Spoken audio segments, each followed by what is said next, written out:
So, before I start, I just want to take a moment to collectively take one deep breath together, if that's okay. I'm gonna close my eyes. We can all breathe in as deep as you can.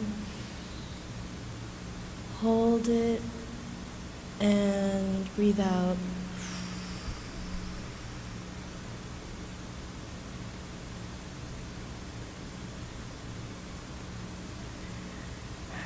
Thank you. I needed that more than you think.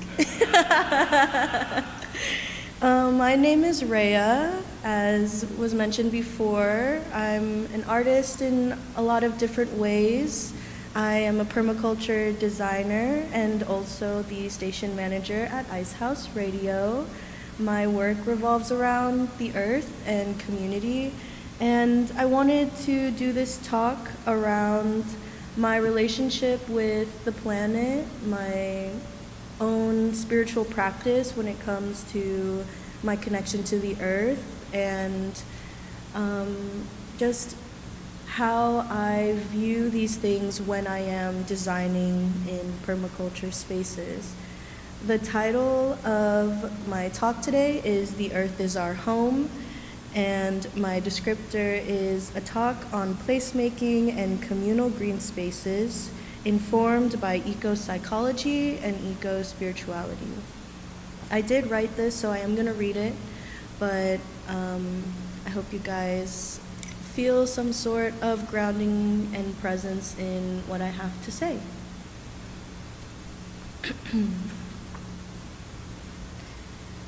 In Filipino culture, we speak to the spirits and ancestors of the forest and natural spaces using this phrase, tabi-tabi po, meaning excuse me or pardon me so as not to offend the spirits that live within nature as we pass through.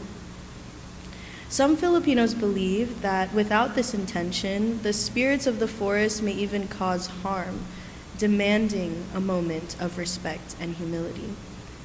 This animistic ideology could be our way of seeing the earth as an entity or spirit that has the ability to grant us permission, as our time on this planet is limited and we are simply just passing through. Within the depths of enveloping silence in the deserts of Joshua Tree and the crashing waves where the Pacific Ocean kisses the coves of Laguna Beach, I have had moments of spiritual connection to the earth that I could not replicate. In these moments, I found that there are lessons in nature we are only able to see in our most intentional moments of connection with it. In these moments, I am moved to speak to the earth in immense gratitude, to say thank you for housing me. Thank you for being a mother to all of us, where we get our food from, where we build our communities, where we see God walking in the veins of a leaf and experience the depths of the universe in another person. Living in Houston, factors such as distance, lack of transportation, and extreme weather become barriers for us to connect to both people and nature. Most of our city is laid with concrete while the sun reflects off, causing heat to intensify. To be fully immersed in nature, we need to travel a little further outside of the city to Sam Houston National Park to be near a lake, or Galveston to be by the beach. Our connection to nature within the city revolves around parks. I've spent many moments hiking the trails of Memorial Park, taking naps under the magnolia tree at Manil, and even just biking along the bayou. Although I may not have access to waterfalls and beaches the way I was able to while living in Southern California, I'm able to find myself in moments of spiritual connection here in these city parks. With my feet in the grass under low branch trees, I still see God between the concrete streets. Growing up in the suburbs in Spring, Texas, I was closer to the woods than I was to the city. My favorite place to frequent throughout middle and high school was the huge detention pond behind the houses of my neighborhood. When the rain was sparse, I would wander off the concrete sidewalk to tall grasses where water would usually accumulate. I was catching frogs around the concrete structured dam, and finding random rocks to create bridges and trails to cross over big muddy puddles. My goal was always to use the resources around me to find more ways to explore what little nature we had. Eventually, as I grew older, I grew fond of camping and moments of what felt like creating a home in nature. I would spend hours sitting on rocks during family trips to listen to the wind and climb into canopies of trees to hang hammocks. I always felt the most at peace in nature. While living in 3rd Ward near the Med Center in 2023, I regularly found solace in one particular part of the Brays Bayou Greenway Trail. I noticed that a few trees within the borders of the trail were being cut down. One log was quite large, spanning at least 12 to 15 feet with a very thick trunk.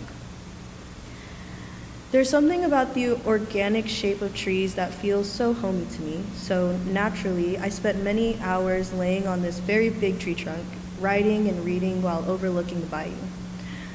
I wondered why these trees were being cut. There were no signs, just orange flags marking what I assumed to be pathways. Every few days, I would come back to see logs cut in smaller pieces lining the sides of the trail. I wandered in and found tree stumps cut in various heights, arranged close together as if it was made for people to come sit and commune. After the lease had ended at that apartment, I didn't visit that area for 2 years. It slipped my mind for a while until a friend brought up a space with a similar description. They described an area they discovered with logs cut in the perfect position for people to sit and even considered hosting our book club there. It sparked my excitement. I knew exactly where this area was, and I was curious how it had changed, so I made my way to go see it after all this time. The huge log I would often sit on was covered in overgrowth and vines. It was no longer accessible to climb it as it once was before, but the pathway was still there, this time with a sign. It read that it was a space designed for exploration. The trees were meant to be cut and placed in ways that allowed people to wander, to be curious, and to play. Seeing this as a call to action, I went into the space with a smile on my face. I hopped from stump to stump, looking closely at the way they designed this nature-based playground. It had just rained, and vibrant orange mushrooms grew out from the sides of the tree trunks. I felt a sense of wonder as I sat in silence under the song of the cicadas.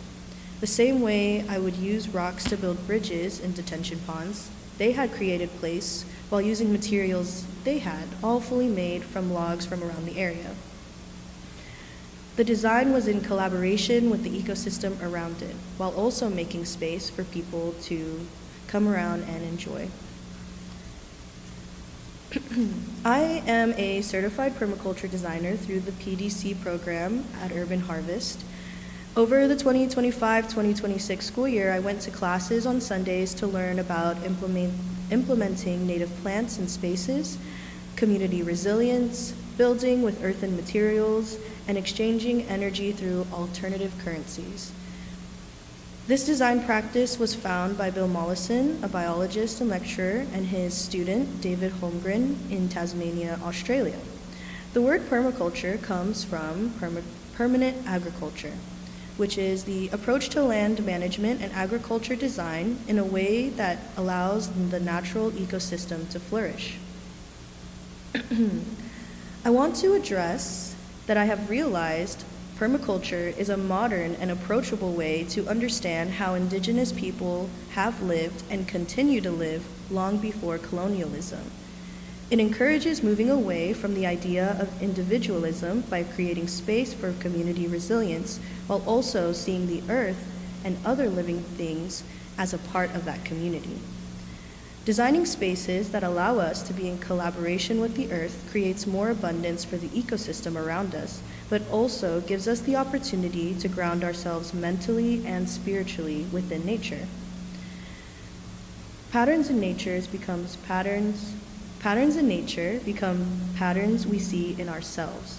Our spirits change with the seasons, our moods move like clouds, we sleep and rise just like the sun. Permaculture is a design system prioritizing sustainable living and intentional land use that works in collaboration with the local environment both socially and ecologically. It revolves around 12 permaculture principles and 3 permaculture ethics that are meant to guide our design process without too much rigidity. These principles and ethics create a guide towards intentional design and community care with an emphasis on eco-psychological thinking.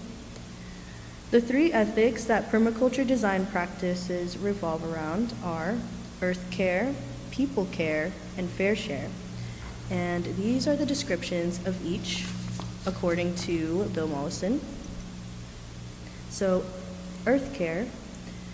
The earth is a living and breathing entity. Without ongoing care and nurturing, there will be consequences too big to ignore. People care. Look after self, kin, and community. If people's needs are met in compassionate and simple ways, the environment surrounding them will prosper. And fair share. Set limits and redistribute surplus. We are provided with times of abundance, which enables us to share with others. Something that sticks out to me within permaculture ethics is people care, and how caring for people allows the environment around them to prosper. In order to design public green spaces, we need to first understand the people who are going to be taking up the spaces there. In eco-psychology, there's an idea that if we see ourselves as connected to the earth, then caring for the earth and building a connection to it is a form of self-care. Seeing the earth as a living and breathing entity and caring for that entity could be seen as a form of care for ourselves and for our community. In tandem, by moving and designing with community care in mind, our spaces can flourish even more so. In my work designing and curating space at the Houston City College West Houston Institute campus, I'm working towards applying these 3 ethics into the space that we call the Living Lab. The Living Lab is a space for experimentation and collaboration with the ecosystem that surrounds the campus, creating opportunities for the students and faculty to engage with the natural environment through hands-on experiences and people-centered projects to create a shared sustainable future. Although this is a space of academia, my goal is always to bring the intention of community connection and spiritual or mental healing into a space. Implementing permaculture ethics and principles allowed me to design and steward the spaces with intention. We implemented the idea of earth care here at the Living Lab by curating a native plant garden with plants for the birds and pollinators, encouraging the local ecosystem to continue to flourish with us. This past spring, we noticed a family of mourning doves making a home between the bright red flowers and wide leaves of the Turk's cap bush under our sycamore trees. Planting this not only encourages the birds of our local area to house there, but also creates really fun conversation and engagement with the students and faculty on campus. We also continued to steward the idea of fair share through our herb garden. In 2021, the high school students of the early college built a solar-powered stream and pond with an herb garden attached. This year, we've been able to grow a surplus of herbs, various types of basil, rosemary, and even pineapple sage have been growing quickly these past few months with the summer rains. We're able to prune these plants regularly and give them to students and faculty to bring home to their friends and family. I gave some to Jackson, and I also gave some to my friends, so it's really fun to see how everybody enjoys getting fresh herbs. My biggest project on the West Houston Institute campus was what we hoped would be embodying the idea of people care. This project was called the Sensory Garden, a space that was designed by myself with the help of a few classmates for a design intensive in the summer of 2025. It was my first time implementing what I had learned in my permaculture studies while also testing out the idea of placemaking in a public space. Placemaking is a community-driven approach to urban planning that reimagines and designs public spaces. So instead of focusing on only the buildings, it prioritizes the people, maintaining aiming to transform ordinary spaces into vibrant, inclusive spaces that foster social interaction, health, and a strong sense of community. Our design intensive challenged us to create structures of 3D printed concrete technology, to create an opportunity to connect people, nature, and place. My response to this project was to use this technology while being informed by permaculture principles. How could the use of concrete allow for more connection to the earth when this material is used in ways that create more barriers through roads and increased heat? When developing my design idea, I went through multiple phases, but before designing anything, I walked around campus to see what was already there. The first of the 12 permaculture principles is the most important: observe and interact. By taking time to engage with nature, we can design solutions that suit our particular situation. With this teaching in mind, I walked around campus to see what areas had potential and what areas were underutilized. Eventually, I noticed that there was an area that was fully mulched with 2 types of plants. The area was about 30 feet long and 15 feet wide and had its own irrigation system. In my mind, it was begging for biodiversity. It was made to host more than 2 types of plants.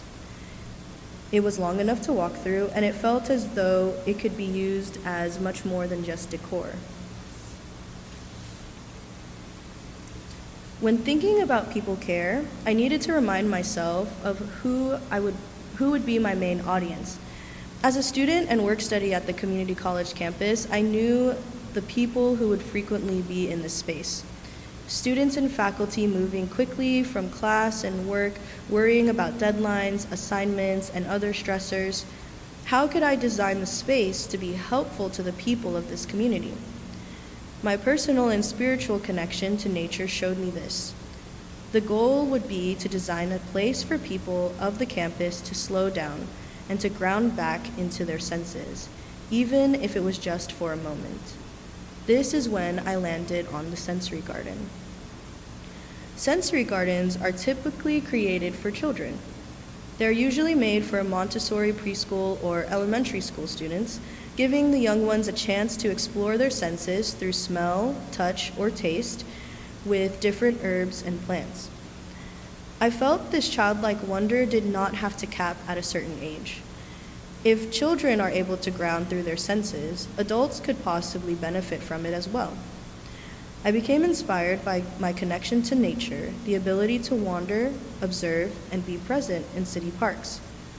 I wanted to create a space that gave people permission to step into a moment with nature between the busyness of their day. Instead of using concrete 3D printing technology to create more structures in the space, I decided to create a pathway. This pathway was created through 3D printed concrete pavers. These pavers were inspired by root systems to reference nature and also be a symbol of connection to the earth, made with organic shapes inside elongated hexagons to create a pathway from one side to the other. With the pathway created, the permission for the people to pass through was granted. With the help of so many volunteers, we filled the edges of these pathways with native plants that engages the senses. We added velvet panicum for a moment of soft touch and texture, almond verbena for a sweet scent that travels through the wind, and beautyberry that changes and indicates the seasons through its variation of flowers and berries. Creating this public space was a labor of love for myself and the community, and now it has continued to grow into a place that brings the people on our campus together regularly. Even the director of the college comes out to weed whack whenever he gets the chance. And I see students finding and stacking rocks inside some of the structures, just as I used to in the detention pond when I was a child. One of my favorite things that was told to me by a permaculture teacher was, the longer you look, the more you see. When we design green spaces with the intention to look deeply in the face of nature, We are able to experience the awe and wonder that nature can provide for us. Knowing and seeing nature in this intimate way can allow us the space to see ourselves. The idea of placemaking in nature is informed by indigenous practice. We were created from, with, and by the earth. Creating more opportunities to commune in nature with intention and understanding the needs of both the people and the ecosystem, we are able to continue this conversation with the earth as a living being. We are able to understand that whether we are in the mountains or in the city, by the beach or on a school campus, that the earth is our home. Thank you.